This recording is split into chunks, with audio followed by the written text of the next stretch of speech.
আমার হাতে রয়েছে ভাববার কথা গ্রন্থটি, স্বামী বিবেকানন্দের লেখা। তোমরা প্রত্যেকেই বুঝতে পারছো যারা ক্লাস 12 থার্ড সেমিস্টারে পড়ো, তোমাদের বাংলা পাঠ্য বইয়ে একটি মাত্র প্রবন্ধ আছে যার নাম বাঙ্গালা ভাষা। এই প্রবন্ধটি নেওয়া হয়েছে ভাববার কথা গ্রন্থ থেকে। আজ আমরা এই বাঙ্গালা ভাষা প্রবন্ধটা একদম লাইন ধরে ধরে তোমাদের পড়িয়ে দেব। একটা আশ্চর্যজনক বিষয় হলো এই প্রবন্ধের আকৃতি খুব ছোট, কিন্তু বারবার পড়লেও অনেকগুলো বিষয় তোমাদের কাছে একটু জটিল মনে হচ্ছে। তাই খুব সহজে আজ আমি এই প্রবন্ধ তোমাদের পড়াতে চলেছি। আমার অনুরোধ, ভিডিওটা ভালো লাগলে লাইক করো, চ্যানেলে নতুন হয়ে থাকলে সম্রাট এক্সক্লুসিভ চ্যানেলটাকে সাবস্ক্রাইব করে রাখতে একেবারে ভুলো না। এর আগেও ক্লাস 12-এর একাধিক গল্প কবিতা নিয়ে আমি এভাবেই লাইন ধরে আলোচনা করেছি। যারা সেই আলোচনাগুলো মিস করে গেছো, অবশ্যই আমাদের চ্যানেলের ভিডিও লিস্ট থেকে সেগুলো দেখে নিও। আজ থেকে প্রায় 125-26 বছর আগে স্বামীজি আমেরিকা থেকে উদ্বোধন পত্রিকার সম্পাদকের উদ্দেশ্যে একটি চিঠি লিখেছিলেন।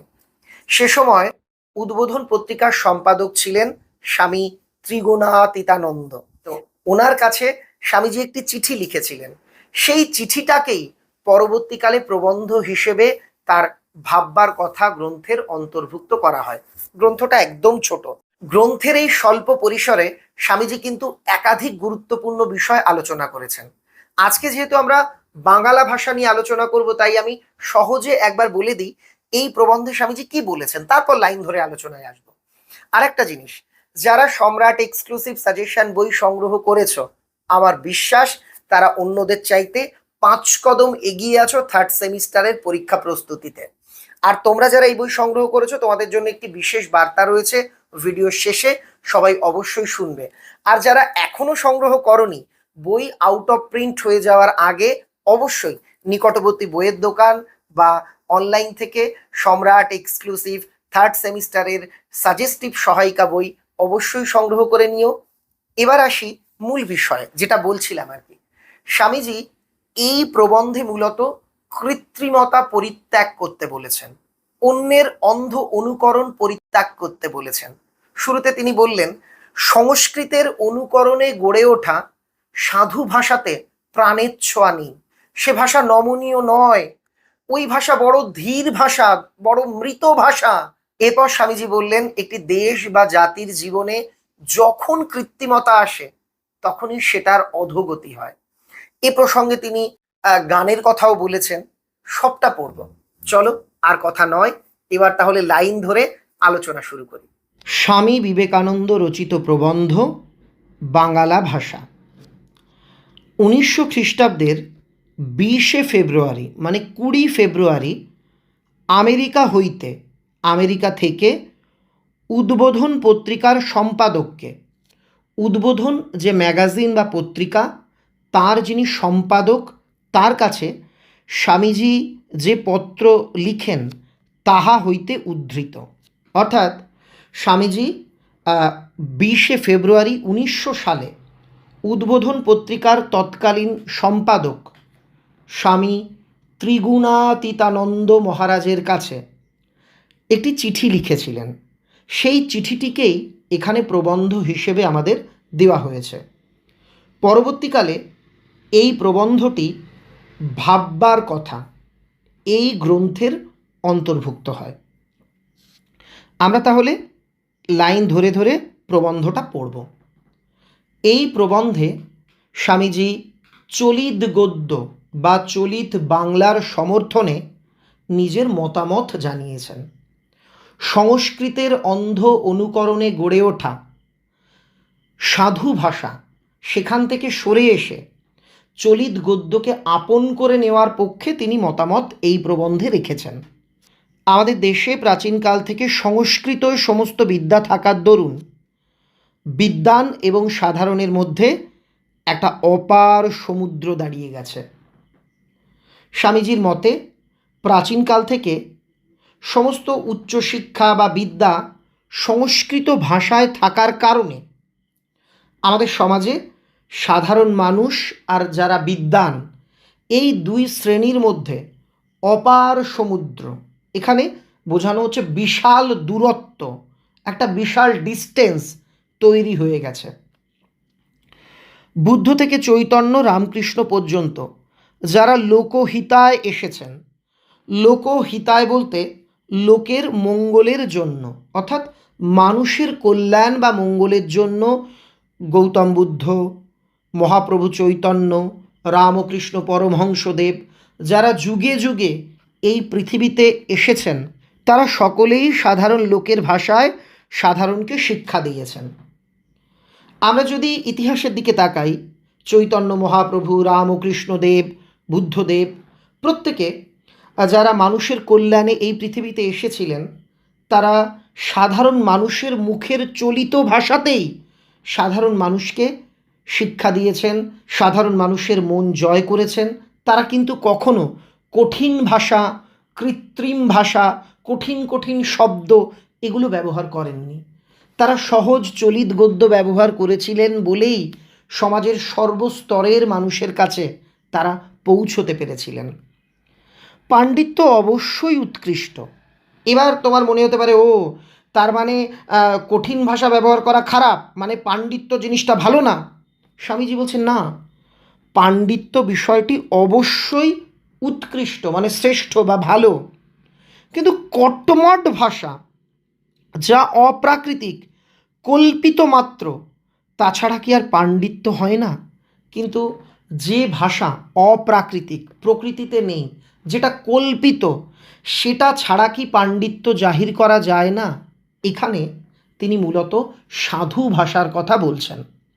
ছোটবেলাতে ক্লাস 9-এ তোমরা পড়েছিলে তৎসম শব্দ। সংস্কৃত থেকে যেই শব্দ হুবহু বাংলাতে এসেছে, সংস্কৃতের অনুকরণে যে শব্দটাকে হুবহু বাংলাতে রাখা হয়েছে, সেটাই তৎসম শব্দ। আর আমরা জানি সাধু ভাষা তৎসম বহুল, অর্থাৎ সাধু ভাষায় প্রচুর তৎসম শব্দ। তাই তিনি বলছেন যে আমি মানছি পাণ্ডিত্য ভালো, কিন্তু যেটা কটমট মানে খটোমটো ভাষা, যেটা অপ্রাকৃতিক, কল্পিত, যেটা প্রকৃতিজাত নয়, অন্য ভাষার দেখা দেখি কল্পনা করে তৈরি, সেটা ছাড়া কি আর পাণ্ডিত্য জাহির করা যায় না? অর্থাৎ সাধু ভাষায় না লিখলে বা না বললে আমি কি পণ্ডিত হতে পারবো না? চলিত ভাষায় কি আর শিল্প নৈপুণ্য হয় না? পরের লাইনেই তিনি বলছেন, চলিত গদ্যে কি আর শিল্পের নিপুণতা, শিল্পের সৌন্দর্য সেটাকে ফুটিয়ে তোলা যায় না? স্বাভাবিক ভাষা ছেড়ে একটা অস্বাভাবিক ভাষা তৈরি করে কি হবে? আমরা এই যে ভাষায় কথা বলি, চলিত ভাষা, এটা ছেড়ে লেখার জন্য, আগেকার দিনে তোমরা জানো লেখার জন্য সাধু ভাষা ব্যবহৃত হতো, কিন্তু আমরা কথা বলতাম আবার কিন্তু আর কি চলিত গদ্যে, যে অদ্য আমাদিগকে যাইতে হইবে, এই রকম লেখা হতো, কিন্তু আমরা মুখে বলতাম চলিত গদ্য। তো বলছে একটা স্বাভাবিক ভাষা ছেড়ে অস্বাভাবিক ভাষা তৈরি করে কি হবে? যে ভাষায় ঘরে কথা কাও, তাতেই তো সমস্ত পাণ্ডিত্য গবেষণা মনে মনে করো, তবে লেখবার বেলা ও কি কিম্ভূত কিমাকার উপস্থিত করো। তুমি বাড়িতে যে ভাষায় কথা বলো, মনে মনে সেই ভাষাতেই নানা রকম ভাবনা, চিন্তা, বিচার, বিশ্লেষণ এগুলো করো। তাহলে অর্থাৎ তুমি পাণ্ডিত্য জাহিরের জন্য বাড়িতে যত কিছু চিন্তা করো সেটা চলিত গদ্যেই করো, কিন্তু লেখবার সময় কিম্ভূত কিমাকৃতির, অর্থাৎ অদ্ভুত আকৃতির, বিকট আকৃতির কি একটা উপস্থিত করো।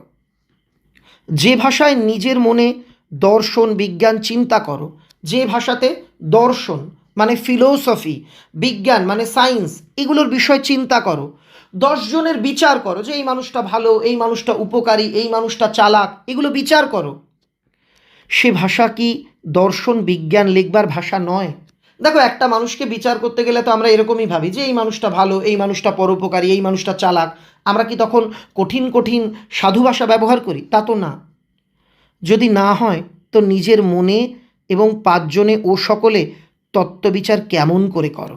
স্বামীজি বলছেন চলিত ভাষাই তো আমরা বিজ্ঞান, দর্শন এগুলো নিয়ে ভাবি।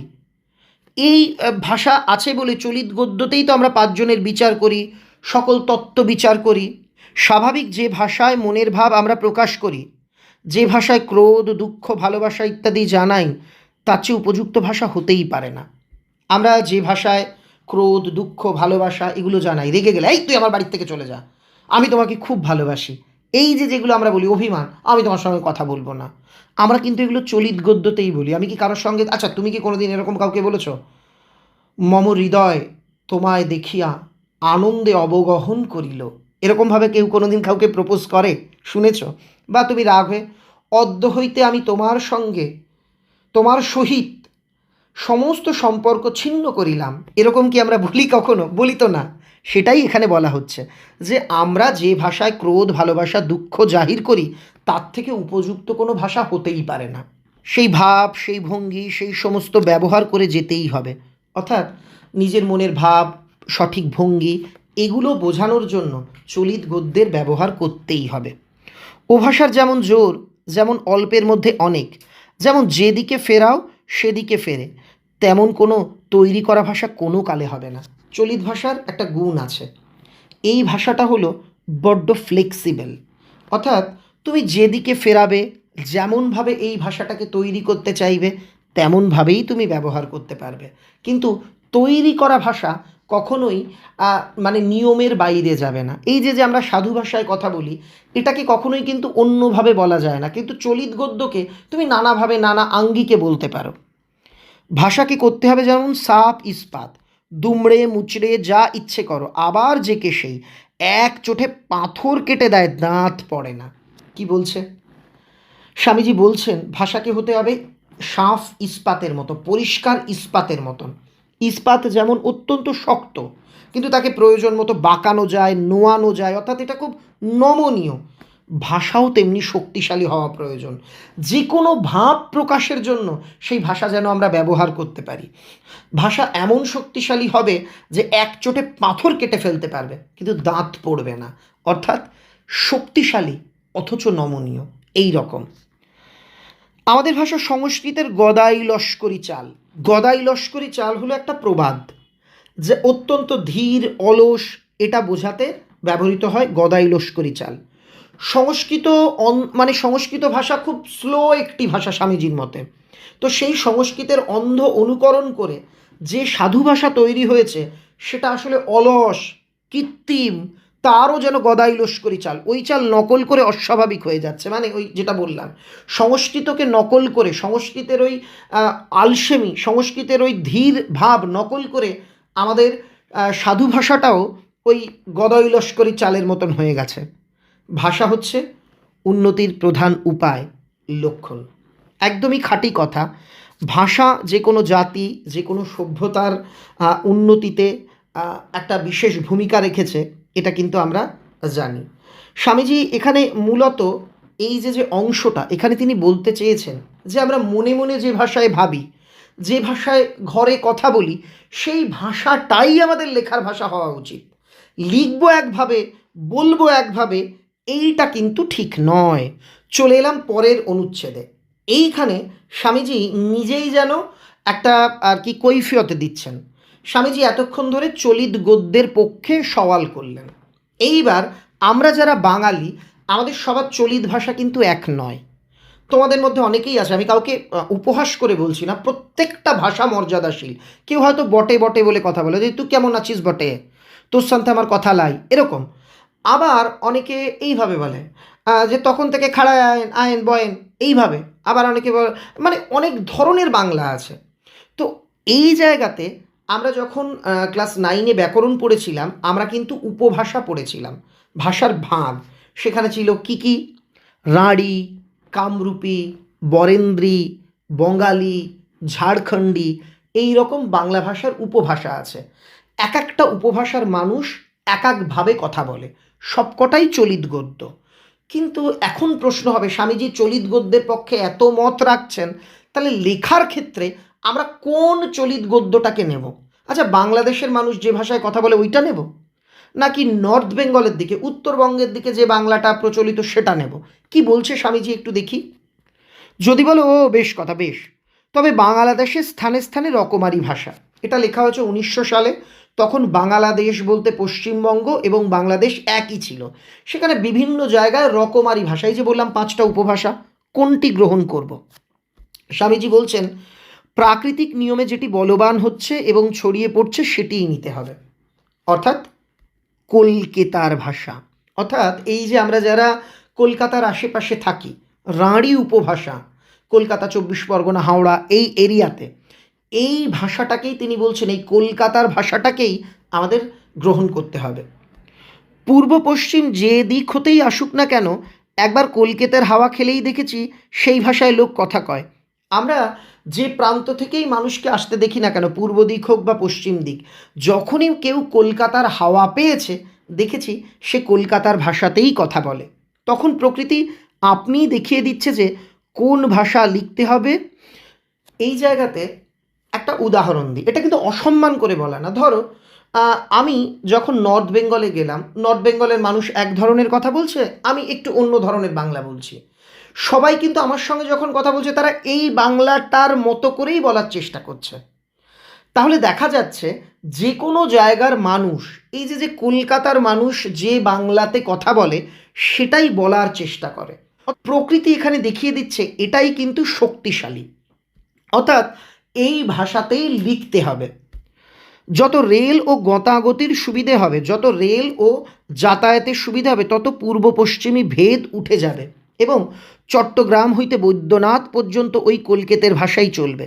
স্বামীজি বলছে যত রেল আর যাতায়াতের উন্নতি হবে তত পূর্ব, অর্থাৎ পূর্ববঙ্গ, বাংলাদেশ থেকে পশ্চিম অর্থাৎ পাশ্চাত্য দেশ সব পর্যন্ত একই বাংলা চলবে। উনি বলছেন চট্টগ্রাম থেকে, চট্টগ্রাম বাংলাদেশে আছে, বাংলাদেশের চট্টগ্রাম থেকে বৈদ্যনাথ, বৈদ্যনাথ কোথায়? বৈদ্যনাথ হচ্ছে ঝাড়খণ্ডে আছে। তো বলছে একদম বাংলাদেশ থেকে ঝাড়খণ্ড পর্যন্ত এই কলকাতার ভাষাই চলবে।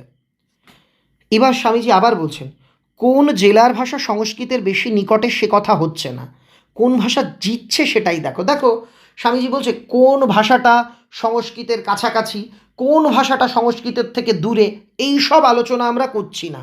আমরা আলোচনা করছি কোন ভাষাটা জিতছে, অর্থাৎ বাংলার মধ্যে কোন উপভাষা জিতছে সেটাই আলোচনা করছি। দেখো যখন দেখতে পাচ্ছি কলকাতার ভাষাই অল্প দিনের মধ্যে বাংলাদেশের ভাষা হয়ে যাবে, তখন যদি পুস্তকের ভাষা এবং ঘরে কওয়া ভাষা এক করতে হয় তবে বুদ্ধিমানেরা অবশ্যই কলকাতার ভাষাকে ভিত্তিস্বরূপ গ্রহণ করবেন। স্বামীজি বলছেন আমরা যখন দেখতে পাচ্ছি কলকাতার ভাষাই অল্প কিছু দিনের মধ্যে গোটা বাংলার, মানে এপার বাংলা ওপার বাংলা, তখন তো ছিল না, একটা বাংলাই ছিল, গোটা বাংলার ভাষা হয়ে যাবে, তখন যারা বুদ্ধিমান তারা ঘরে বলা কথা বা লেখার ক্ষেত্রে বাংলা, দুটো ক্ষেত্রেই কলকাতার ভাষাটাকেই ভিত হিসেবে গ্রহণ করবে।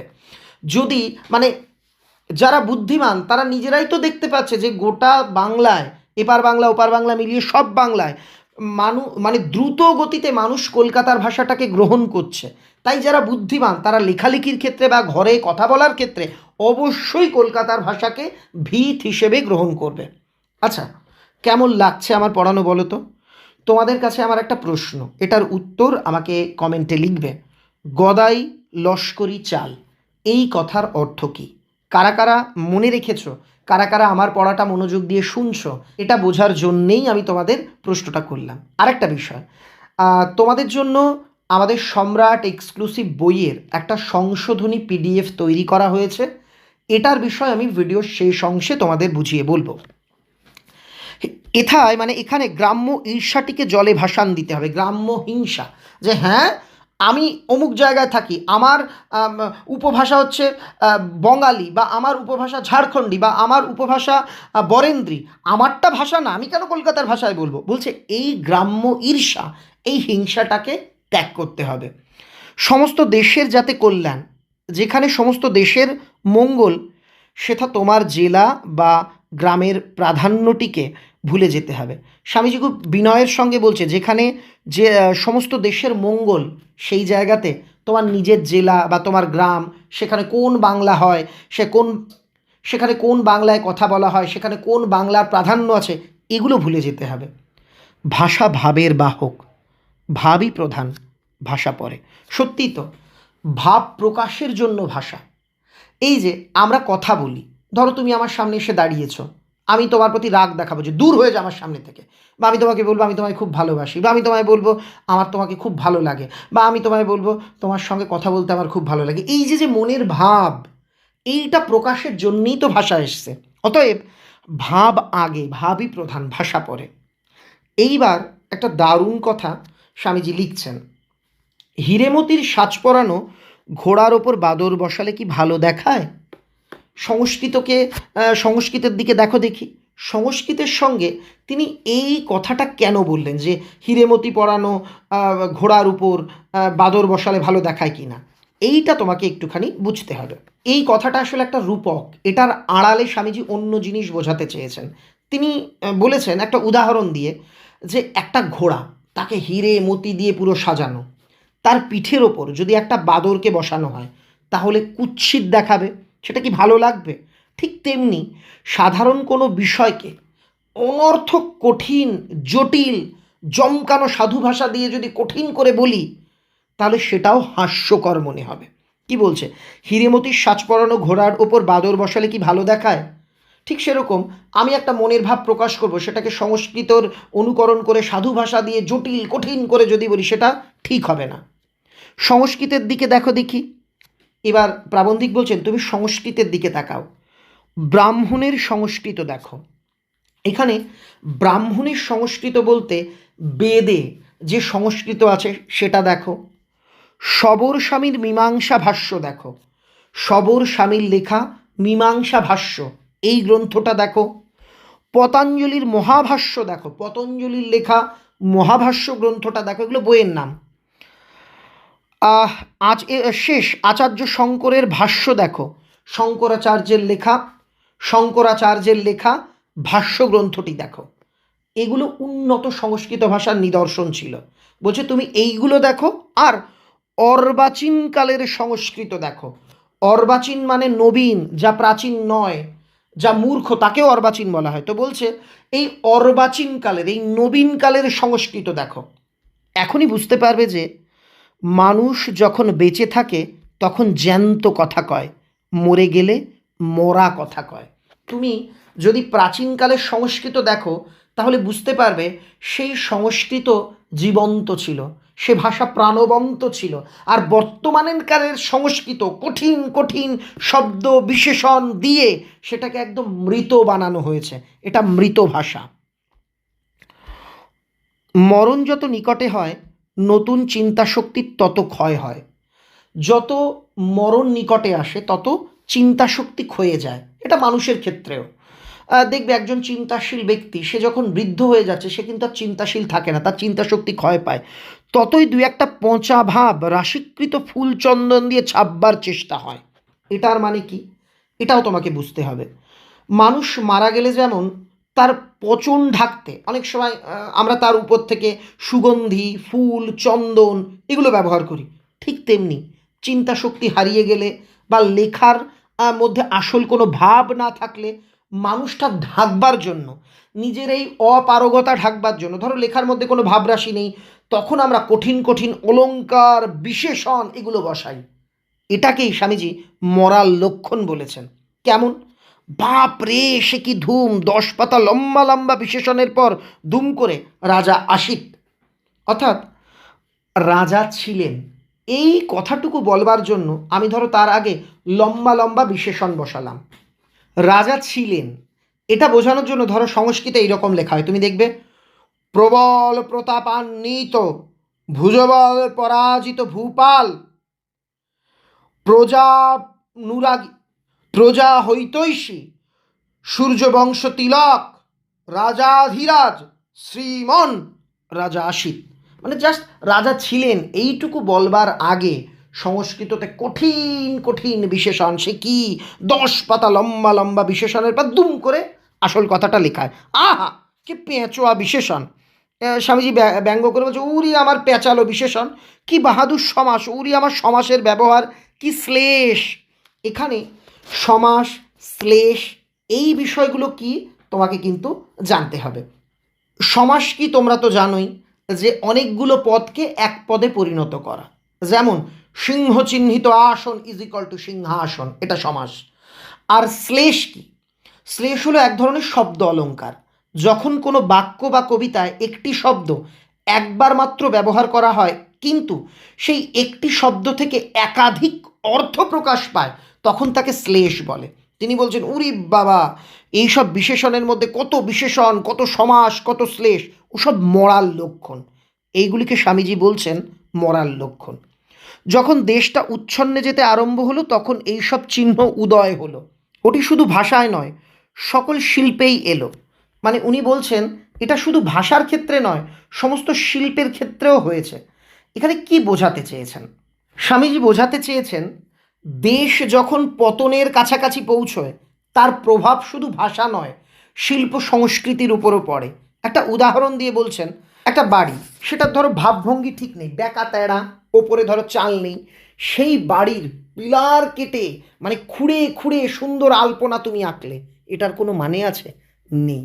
ঠিক তেমন একটা ভাষা যার মধ্যে প্রাণের ছোঁয়া নেই, সেখানে কঠিন কঠিন বিশেষণ দিলে ভাষাটা কখনোই প্রাণবন্ত হয় না।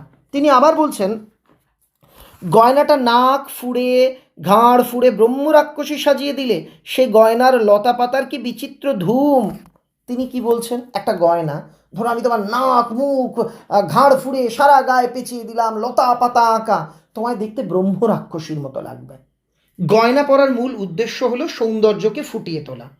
কিন্তু পতনের যুগে যখন সব কিছু ধ্বংসের কাছাকাছি, তখন মানুষের মধ্যে সৌন্দর্য বোধ হারিয়ে ফেলে।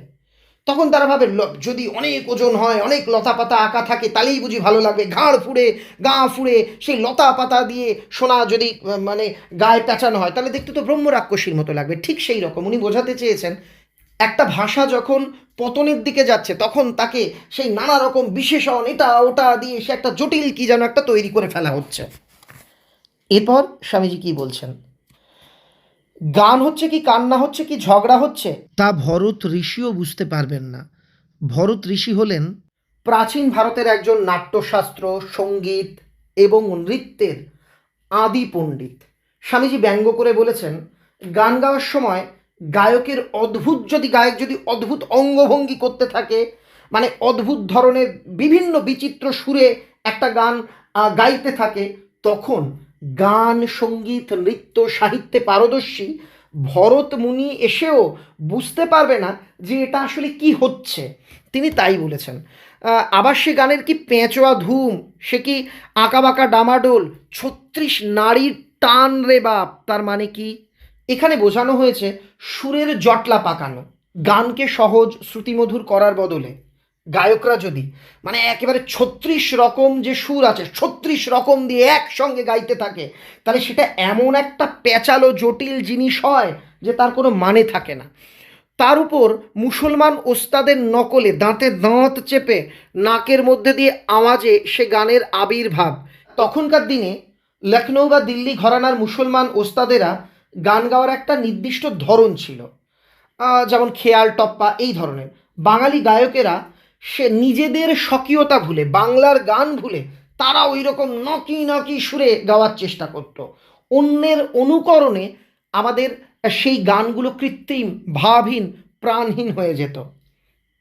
৩৬ নারীর টান আগেই বলেছি, আমাদের সঙ্গীতে ৩৬টা রাগ রাগিনী আছে, সেটাকেই ৩৬ নারীর টান আর কি বলা হয়।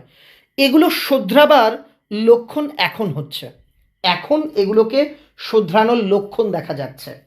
স্বামীজি প্রবন্ধের আগের অংশে সেই সময় সাহিত্য গান শিল্পের মধ্যে যে কৃত্রিমতা, যে প্রাণহীনতা ছিল তার সমালোচনা করেছেন। ওই যে তিনি বলেছেন যখন একটা জাতি পতনের দিকে এগোয় তখন শুধু ভাষা না, সব দিক থেকে তার খারাপ হয়। এই যে তিনি বললেন শিল্পের ক্ষেত্রে বাড়িঘর থেকে শুরু করে অলংকার বানানো, সেটার কথা তিনি বলেছেন। তারপর এই যে গানের কথা তিনি বলেছেন। তো এই জায়গায় এসে তিনি বলছেন এখন সময় পাল্টাচ্ছে, মানুষ ধীরে ধীরে বুঝতে পারছে যে ভাষা বা শিল্পের আসল ভাব আর প্রাণ এটাই প্রয়োজন, সেটা ছাড়া ভাষা বা শিল্প কোনোটাই কখনো সার্থক হতে পারে না।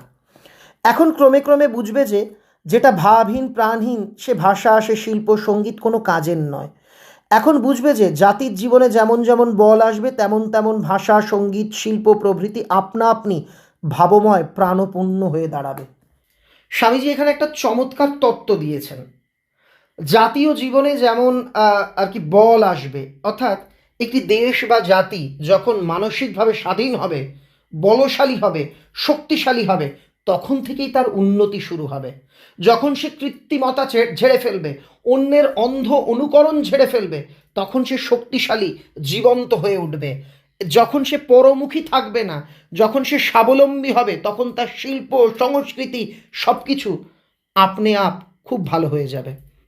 দুটো চলিত কথার মধ্যে যে ভাবরাশি আসবে তা 2000 ছাঁদি বিশেষণেও নেই। এখানে স্বামীজি একটা চমৎকার কথা বলেছেন। আমরা সাধারণ মানুষেরা ডেইলি লাইফে, রোজকার জীবনে যে দু তিনটে সহজ চলিত কথা বলি, তার মধ্যে যে আন্তরিকতা, আবেগ, অনুভূতি আছে, তার 2000 বড় বড় অলংকার, কঠিন কঠিন বিশেষণ দিয়ে তৈরি কৃত্রিম সাধু ভাষাতে কখনো পাওয়া যাবে না। শেষে এসে স্বামীজি বলছেন, তখন দেবমূর্তি দেখলে ভক্তি হবে, গহনা পরা মেয়ে মাত্রই দেবী বলে বোধ হবে, আর বাড়ি ঘরদোর সব প্রাণস্পন্দনে ডগমগ করবে। স্বামীজি কিন্তু একটা সুন্দর প্রাণবন্ত সমাজ তথা দেশের স্বপ্ন দেখেছিলেন। আর তিনি বলেছিলেন, ভাষা শিল্প যখন সহজ আর প্রাণপূর্ণ হবে, তখন মাটির মূর্তিকে অতিরিক্ত গয়না দিয়ে না ঢেকে তার মধ্যে আসল শিল্প ফুটিয়ে তুললে তা দেখা মাত্রই মানুষের মনের ভক্তির উদয় হবে। একটা মূর্তির গায়ে অনেক অলংকার পরালে তাকে দেবী বলে মনে হবে এমন নয়। একটা মাটির মূর্তি, সেটা শিল্প সম্পন্ন হলে তাকে দেখা মাত্রই আমাদের মাথা ভক্তিতে নত হবে। কৃত্রিম বা বিদঘুটে সাজগোজের বদলে নারীদের স্বাভাবিক রূপ ও সৌন্দর্য প্রকাশ পাবে। গয়না পরা মেয়ে মাত্রই দেবী বোধ হবে। এখানে কি বোঝানো হয়েছে? বাংলার মেয়েরা যারা সহজ সরল গয়না পরে, মানে যেটুকু প্রয়োজন, উৎকট সাজ নয়, সেই গয়না পরে যখন তারা বেরোবে, তাদের দেখলে দেবী মনে হবে। আর ঘর বাড়ি সব প্রাণস্পন্দনে ডগমগ করবে। অর্থাৎ আমাদের চারপাশের স্থাপত্য, বাড়ি ঘরের অনর্থক পাথরের কারুকার্য বা জটিলতার চেয়ে একটা সহজ সুন্দর সজীব ভাব তখন ফুটে উঠবে। এক কথায় বলতে গেলে তিনি বোঝাতে চেয়েছেন, কৃত্রিমতা, অন্ধ অনুকরণের যুগ শেষ হতে চলেছে। আমাদের জাতীয় চেতনা যত জাগ্রত হবে, আমাদের ভাষা শিল্প তত সহজ ও শক্তিশালী হবে। জটিলতা বা কৃত্রিমতার অলংকার নয়, বরং সহজ সরল অভিব্যক্তির মধ্যেই লুকিয়ে থাকবে আসল সৌন্দর্য এবং প্রাণশক্তি। কেমন লাগলো আজকের আলোচনা? আমাকে অবশ্যই কমেন্টে লিখে জানিও।